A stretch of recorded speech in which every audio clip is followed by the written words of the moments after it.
भावनगर शहर के लिंबड़ियों इलाके में एक बड़ा हादसा हुआ। पुलिस स्टेशन के पास एक कंस्ट्रक्शन साइट पर काम चल रहा था, तभी अचानक एक सीमेंट कंक्रीट टैंकर असंतुलित होकर पलट गया।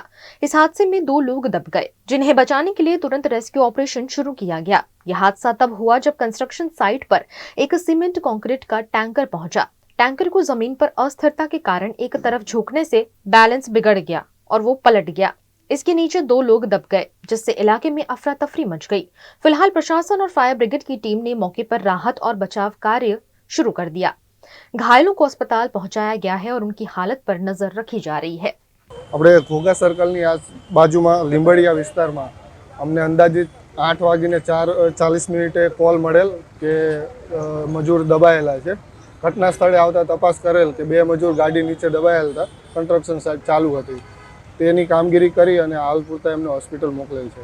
અત્યારે કામગીરીમાં એ કોઈ ખ્યાલ જાણવા મળેલ નથી કે સાઇટ કોની છે, શું છે, પણ નીમ છાવ કરીને સાઇટ કન્સ્ટ્રક્શન ચાલુ છે, એની અંદર આ બનાવ બનેલ છે। એ અત્યારે તો હાલ કોન્ટ્રાક્ટર કે સાઇટ મેનેજર કોઈ ધ્યાને મળેલ નથી। અમે કામગીરી પૂર્ણ કરી અને એમને જે 2 માણસો છે દબાઈ ગયેલા મજૂર, એમને મોકલેલ છે હોસ્પિટલ ખાતે। શરૂઆતમાં અમે માણસોથી હાઇડ્રોલિક જે અમારા ટૂલ્સ છે એનો યુઝ કરેલો, પણ આખી જે ગાડી હતી એ લોડેડ હતી, એના હિસાબે 3 ક્રેનો મંગાવી અને એને ઊંચી કરી અને અંદરથી માણસોને કાઢેલ છે। ના, અત્યારે તો બેભાન અવસ્થામાં છે અને એમને હોસ્પિટલ મોકલેલ છે। ઈજા વધારે છે જોવા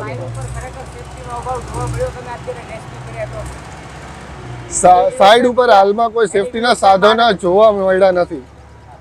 એ તપાસનો વિષય છે ત્યારબાદનો। જરૂર જો આગળ જણાશે એ લોકો ગુનાહિત પ્રવૃત્તિ લાગે છે આમાં, એમની બેદરકારી છે, તો જરૂર લેશે પગલાં।